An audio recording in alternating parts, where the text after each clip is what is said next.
Hello and welcome. I'm Dr. Adam Dorsey, a psychologist in Silicon Valley and the host of SuperPsyched, a podcast dedicated to supercharging your life. Each episode contains fun, high-quality interviews with experts looking at psychology from all angles. SuperPsyched is your tool to get more of what you want in your life and less of what you don't. Anxiety is generally thought of something to avoid, especially when we catastrophize. You know that thing our brain does when we imagine worst-case scenarios? For most of us, these scenarios generally have no real value, and the images rendered in our minds can be horribly frightening and even toxic. It calls to mind a great quote from Mark Twain who said, "I've lived through some terrible things in my life, some of which actually happened." Yet consider this. Can anxiety at times act as a signal for us to change course or do something different? In such moments, what if we were able to listen to what our anxiety was telling us? My guest, Dr. Kirk J. Schneider, is one of today's most prominent existential psychologists. You may ask, what is existential psychology? Well, glad you did. According to the American Psychological Association, an existential psychological approach looks at the subjective meaning of human experience, the uniqueness of the individual, and personal responsibility reflected in choice. And as you'll hear, Kirk's work, including his latest book, is all about that. It examines the mystery of life, the anxiety incurred by that mystery, and how to listen to it and find greater meaning. His book, Life Enhancing Anxiety, looks at these phenomena and helps us cultivate tools to find more meaning in our lives. SuperPsyched guest, Dr. Michael Amster, who talked on the topic of awe, raved about Kirk's book, saying, "We need this brilliant book to open a new door to embracing and engaging with life-enhancing anxiety." And Kirkus Reviews said, "Readers grappling with standard concepts of anxiety will find plenty of food for thought in Schneider's vision." So listen in as Kirk and I talk about life-enhancing anxiety. Dr. Kirk Schneider, who has asked me to call him Kirk, a hearty welcome to SuperPsyched. Thanks so much, Adam. Oh, Kirk, it's so great to be with you. And I'm delighted to really geek out to life-enhancing anxiety. One of the better titles I've come across in recent days, and you and I were talking offline about the fact that when I heard the title, I immediately said, yes, like a moth to a flame. I was just like, I was all in it. Analogy from an existential perspective that's a little off. But anyway, I was just kind of cheekily noting that perhaps in a public setting, when you were telling people that you've written this book called Life Enhancing Anxiety, that you might get odd looks from people. And yet for me, this was like, yes, exactly. That is the perfect title. Can you tell us a little bit about how you came upon investing your life force to this pursuit? Yes, and I will also say, I think it's a little jarring for people because our culture does not recognize the many dimensions of anxiety that need to be brought out more, I believe, for us to live deeper, more vital lives. But in my own case, it really began when I was very young. I was about 2.5, and my 7-year-old brother died tragically of a combination of diseases that might have been addressed today. But he struggled apparently for about 10 months. And during that time and after his death, as you might imagine, my family, my parents were just torn apart individually and collectively. And it was just a harrowing time. I think one of my first memories actually was of my parents weeping on the couch. I was maybe just under 3. So I went through major upheaval at a very young age, very impressionable age. And I struggled mightily. At that time, I had a great deal of terror, especially of death and dying, of disease. I was ripped open to questions that usually don't come along until much later in life. I mean, in a sort of morbid, humorous way, I guess. I had my midlife crisis. Oh, at 2.5. 3, yeah, 2.5. So I was in bad shape and great fortune of having very psychologically minded parents. My father was a school teacher and his specialty was math and science, but he also was very interested in education as a whole and eventually became a professor of education. And he was reading Abraham Maslow and Eric Fromm and Rollo May, my eventual mentor. Wondrous thing. And so I was surrounded by that as a very little kid. And he was actually taking notes on me because I was flirting with probably some kind of early childhood psychosis, potentially losing touch with reality in some ways. But he was a very important connection. And so was my mother, even though she was absent for periods of time, I think very understandably, because it was just too much for her to be dealing with the new situation. And losing a child is almost unimaginable. But as you're describing this, I mean, the word unmoored comes to my mind, like 2.5-year-old trying to grasp the reality of death and seeing the people who are supposed to be in charge of your bus or airplane, whatever metaphor you want to use, they were driving for you. And yet they were inconsolable, of course, too, having lost their son. So yeah, of course you could have a break from reality. And yet you had something that was actually, of course, not something you would have chosen, the death of your brother, but the way your father responded to this stimulus of this in this tragedy was actually ultimately life enhancing. Of course, if you were to choose, you would not have opted into that, but that was what you got. That was the card you were dealt. And it was in your father brilliantly attended to you and what you needed so that you could become redirected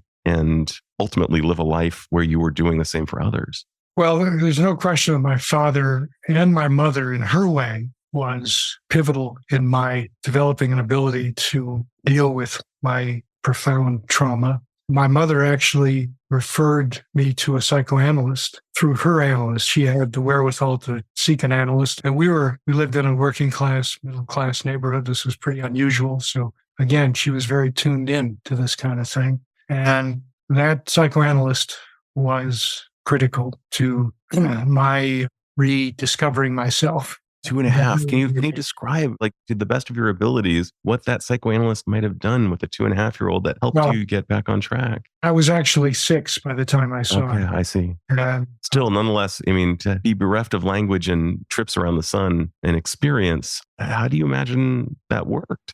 Well, I should say also that I actually took the step of reproducing my psychoanalyst's notes on me in the first couple of sessions that I was able to retrieve about 30 years ago. A long story, but that's in my book.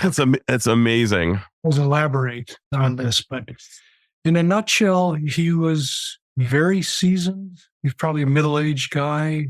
I had the feeling with him that I could say or feel anything and that he would be okay. And he was like a rock solid presence for me to inquire into and grapple with torrent of thoughts and feelings that I was dealing with. So I would say that probably his biggest contribution for me was his ability to model someone who seems to have been there in some way himself. I mean, I had the feeling that he had been through a lot himself. And yet here he was not only surviving, but thriving in a very powerful way as an authority figure as well. And his presence, which helped me to move gradually from a position of pretty much kind of paralysis and terror to gradual intrigue, being able to ask questions, to look at my new situation in a new way, and eventually to be able to actually be in wonder about the whole question of what does it mean to live and how does one live and how does one deal with the fact that we're all dying even as we're living. I mean, deep philosophical questions beginning very early. Of course, they got filled out as I got older. But one thing I remember that this led me to was a fascination with science fiction when I was a very young kid. And there were not only great books on that at the time, but great television shows like The Outer Limits and Twilight Zone. And I would watch these shows with great fascination. I'm sure they scared the hell out of me too. But I think I was working through something by watching them and also gaining a lot because they were about people and creatures that were very different from the routine and familiar, which was my life, totally upended.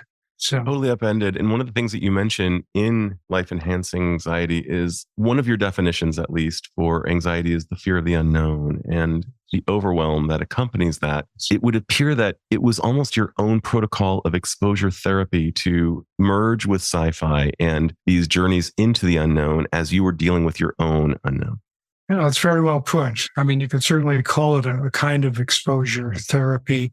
It was certainly more than behavioral because it was very Far more than behavioral, for sure. You can. Yeah, a lot of it was being experientially grappling with thoughts, the feelings, body sensations, imaginings that came up through that turmoil. And really, the way I characterize it is a sense of groundlessness and helplessness that I believe is part of the human condition, actually. As soon as we come out of the womb, I do go along with Otto Rank's idea of the trauma of birth, although I wouldn't call it the trauma of birth. I call it the drama of birth, because I think the trauma is only one part of it. I also believe that wonder is another part, and I've had the wonderful privilege of presiding at my son's birth. So I saw both. I felt when he emerged, I saw him looking around just stunned and what looked like terror, and then suddenly kind of amazed. What are these people? What's going on? In any case, so how that's handled, trauma of birth, by the caretakers, by the culture, and whether caretakers, the culture comes at us from a fear-based place or a more loving, supportive, courage-based place can make a huge difference, not only in setting our path from birth, but if we experience trauma, which rips us open to that groundlessness and helplessness, that primal terror that I think most of us experience at birth. Yeah. So what I'm saying in a nutshell is the whole challenge of working with difference. Yep. Brown calls it a psychology of difference. So how do we deal with that which is radically other, that which is radically unknown? That is the core of anxiety, in my view. It goes back to that basic discomfort with and, terror toward that which is strange, different, new. You think about the baby encountering all these people, places, and things that are so different from where it was. The shift from relative unity, quiescence, to sudden abrupt pandemonium. Right. And wildness, lack of control. I think that sets the tone, really, for all subsequent anxiety and trauma. And the problem is if we never really are able to address that primal terror, if we aren't as fortunate as I was to have an excellent healer at a critical time, and also later when I was in graduate school. One of the things that I really appreciate about you and your work, Kirk, is that you really push back against the self-made individual. You recognize the helpers along the way, the Obi-Wan Kenobis, the Yodas, the the Merlins, and whomever else may have shown up. But one of the other things that I'm hearing from you, and we may geek out a little bit to the Otto Rank and the drama of birth, because you do talk about that, and the idea that when we're first born, how important it is to see a non-still face and a loving face. But what I was really getting also, knowing you as a fellow student of awe, is that part of that protocol, so to speak, that you would, if we can call it a protocol, that you had kind of fallen into in your love of sci-fi, was taking the unknown and looking at it through a lens of awe at a very young age. Like within the awe is the fear, is the dread, is other components that we might not actually name as ingredients on the cereal box of awe, if it were a cereal. So let's go there for a second. It's as if you stumbled into awe at a very young age, and it was restorative. Absolutely. One of the first episodes of Outer Limits is about an electrified monster from outer space that gets caught in a radio tower and breaks out and starts a rampage toward the town center. And you have the stereotypic army that's waiting with their guns poised, and you have the townspeople gathered to try to take this monster down as he's coming to the town center. And what happens is that the monster gets to the town center, and he looks down at the people and he says, "Put down your guns, go home, and contemplate the mysteries of the universe." And that is love that line of the show. So you talk about gradually coming into, in this case it was pretty abruptly, but coming into a whole other frame on that groundlessness and helplessness that we were feeling before, viewing something radically different and other as the monster to suddenly maybe a more sage-like figure who's pointing to something that could be very enriching and illuminating in our lives, even spiritual. And what you're asking humans to do is to think and rethink rather than just go with our gut instincts. And I love that Danny Kahneman so brilliantly differentiated between system 1 and system 2 thinking. System 1 is like, what is 1 plus 1? We need to not think about that type of thing. We need to be able to power through. But a more difficult question, like a bat and a ball together cost $1.10. The bat is $1 more than the ball. How much is the ball? And everyone says it's 10 cents. And if you actually look at the math and you think and think again, it's actually $1.05 and 5. And with the Outer Limits Iron Giant kind of guy, because there's also more modern animation called the Iron Giant, which kind of has similar tropes. We need to think and think again. We need to know when system 1 thinking is necessary. And we also need to know when system 2 thinking is necessary, because so much of the mysteries of life are lost. But we may also do something catastrophic, like kill the Iron Giant, who is actually going to be our friend and maybe even our salvation. If anybody should have learned about that, it would be, it would be, quite frankly, Germany for booting out all these brilliant people, thankfully, to the success of the United States and its scientific community. But I mean, by othering, we all lose.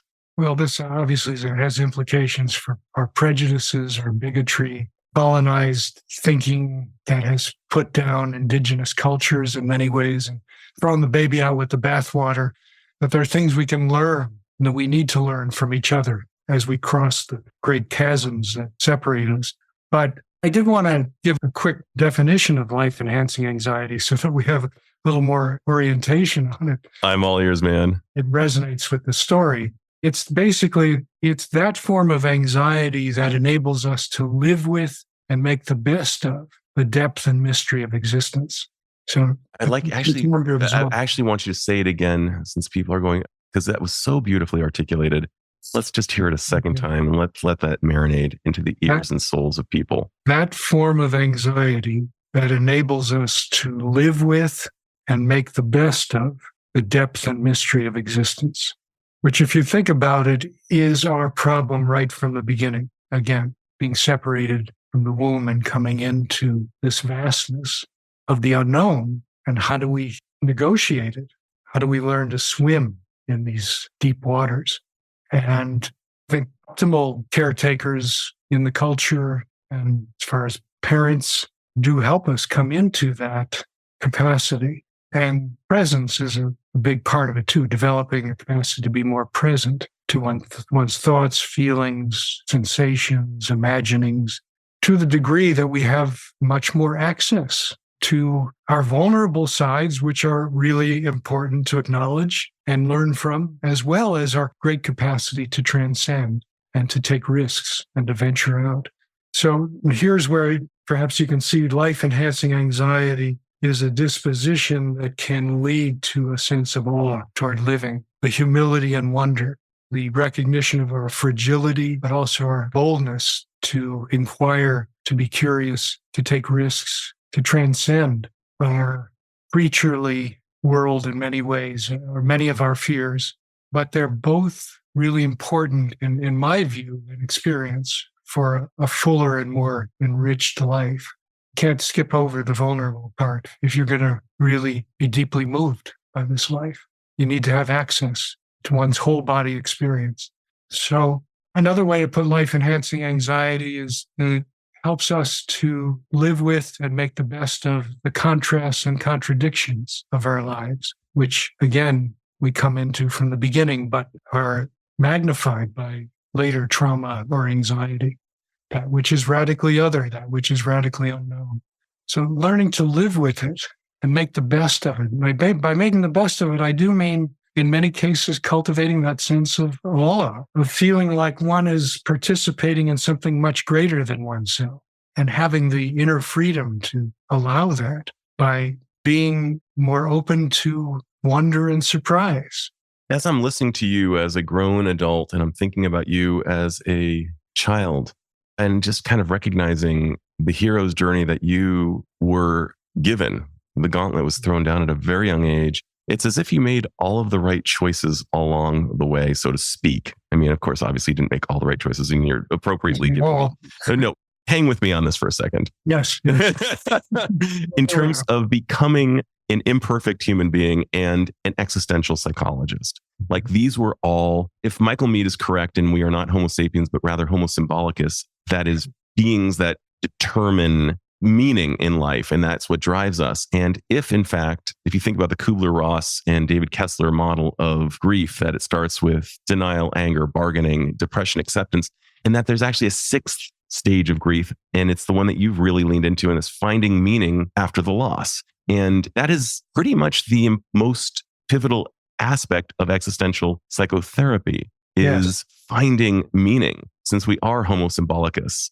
And that's why I've taken such great interest in your work, Irv Yalom's work, who has probably informed me more than just about anybody in terms of my work as a therapist. We need meaning. We aren't just robots. We aren't just going to be cured by one little thing. We need to find meaning. I'm totally with you. What I would add to meaning also rediscovery of law, because meaning sometimes gets overly conceptualized.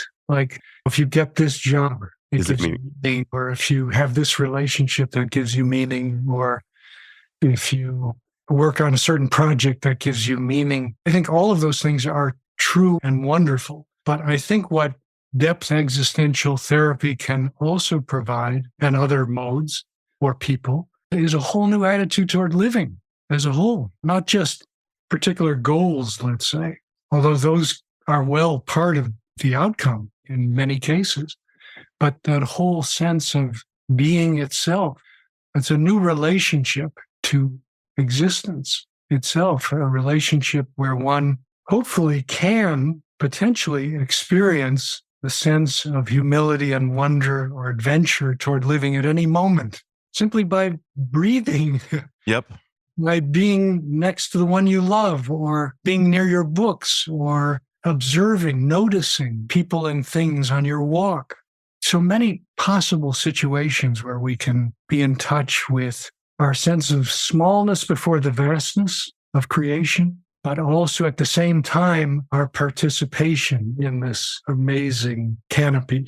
I could not agree more. What we appreciate appreciates, and leaning into the mystery. I love that you brought that in. I mean, I mentioned to you offline, 21 years ago today, I bumped into the woman who would become my future wife. And as many hours as we've shared, I still lean into the mystery of her. And I think it makes me appreciate her all the more. And then when you talk about life-enhancing anxiety, I go back to my own. 2006, I was working in the corporate world. I had a child. I had a master's degree that I thought I would never use. And I woke up with a panic attack and went to the ER, and of course was not a cardiac event. It was a panic attack. But that was life-enhancing anxiety because I had to lean into it. And we have two options, it seems. It almost seems binary in this way.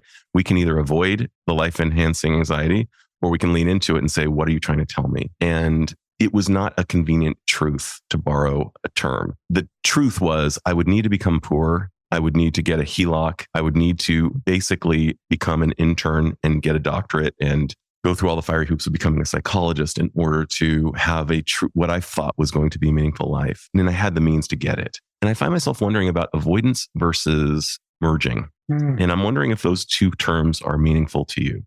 Well, they are. I mean, I went through also a major panic attack and a kind of a breakdown when I was in my master's program. And this is when I met my therapist, who I describe in the book in detail, Dr. Ann. But what I had was a night of sheer panic. And it's like every terrifying thing poured as if through a funnel into my mind and being through the whole night. And I woke up trembling, just shaking. Wow. And the question for me was, what the hell do I do? It was a very pivotal moment. And I just had the intuition to call a student friend of mine who happened to be blind, but I felt that she had a wisdom that very few people had. And sure enough, she came over, and her support of me was critical, absolutely critical for that time.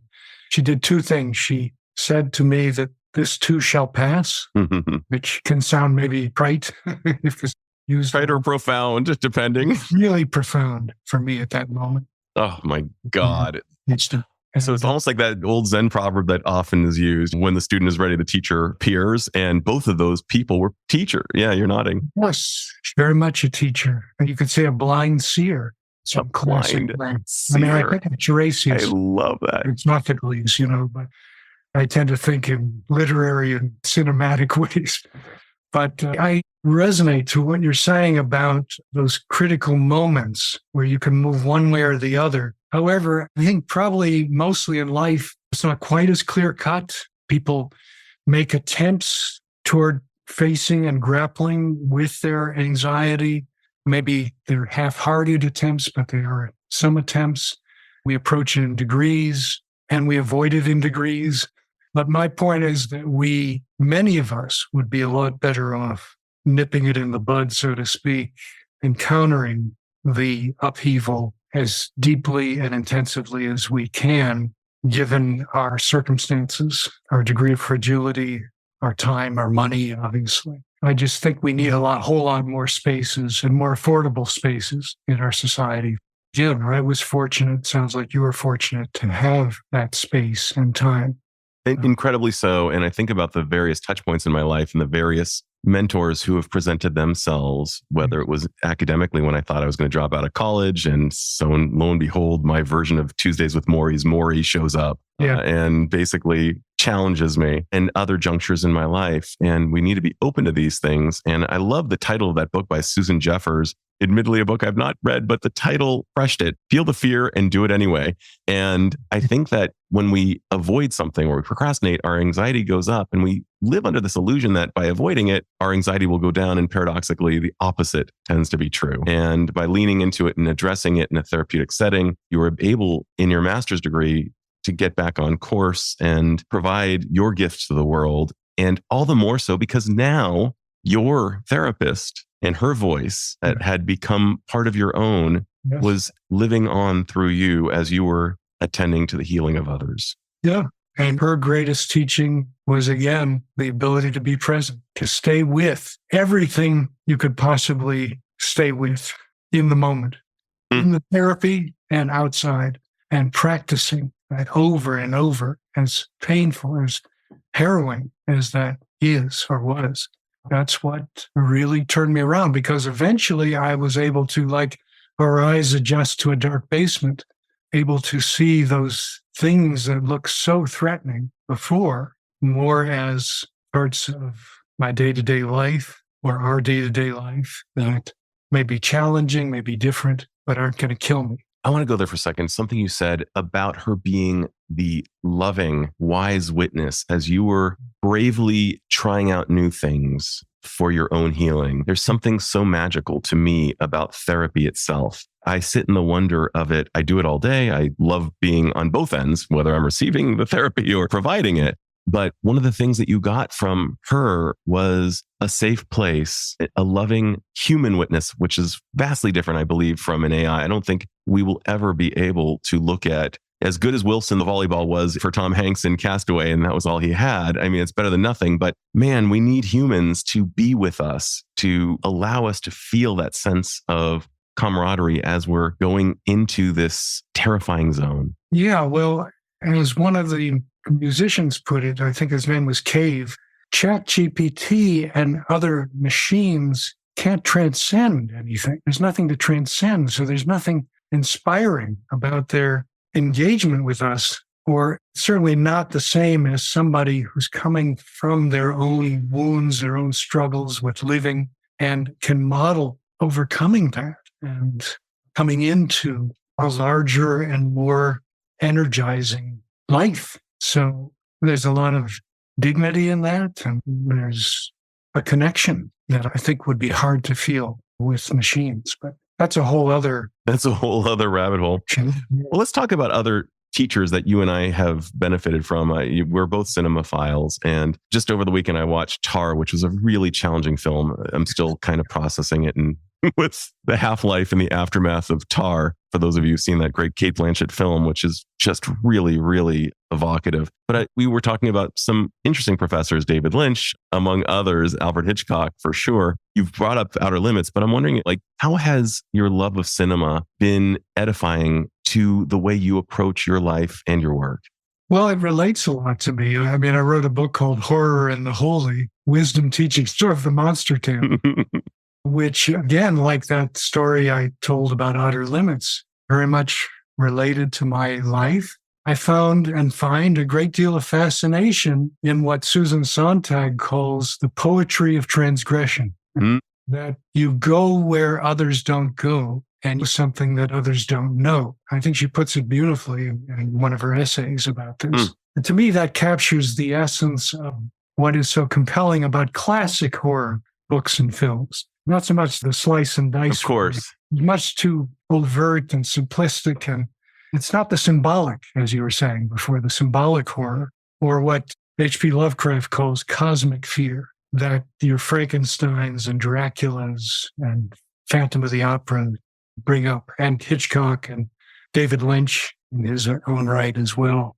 So for me, those classic stories embody both a cautionary tale and a pointing towards something consciousness expanding, potentially life enhancing. I mean, when you think about Victor Frankenstein's project, well, to extend life, to make us more robust and resilient as human beings. But his motive, and this is the problem, this is what gets us into the horror and what I call the polarized mind, fixation on a single point of view to the utter exclusion, competing points of view. The biggest destructiveness of the human race, as far as I'm concerned, through history.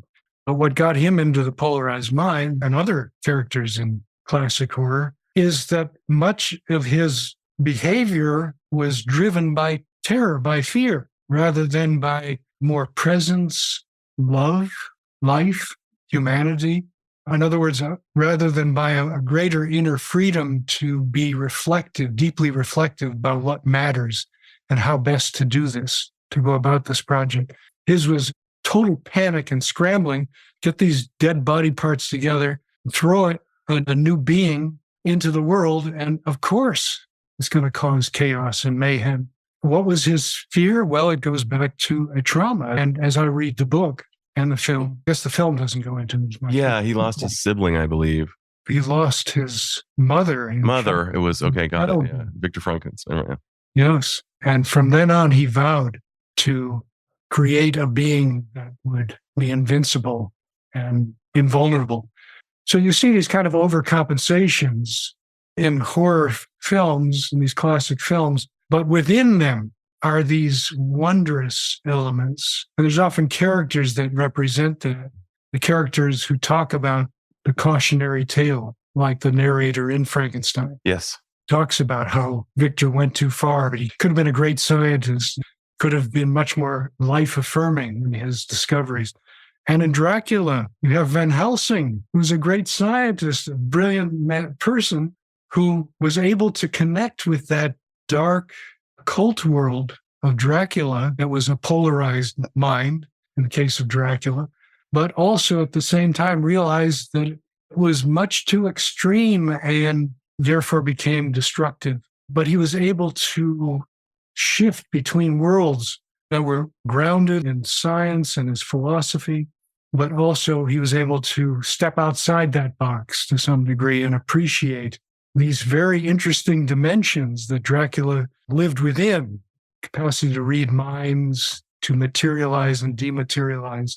These are all potential pathways for human life and consciousness. And I'm just thinking about your own evolution and how there are similarities to your story with Dr. Victor Frankenstein. Both of you came upon death at a very young age, and both of you were transformed by death. And instead of creating a monster like Dr. Frankenstein, and actually Dr. Frankenstein was the monster, and the monster was actually the more human element. If we actually look at the book, it's very synchronistic. By the way, I was talking to my nephew last night just about Frankenstein and his so-called monster. And Xander is only 16 years old, but he gets it so deeply. And what modern filmmakers may be doing a disservice to the community around is like not exploring those deep themes that are so instructive, that show the blind spots of a Victor Frankenstein, whereby you actually, instead of deciding to add years to life, you're trying to, add life to years.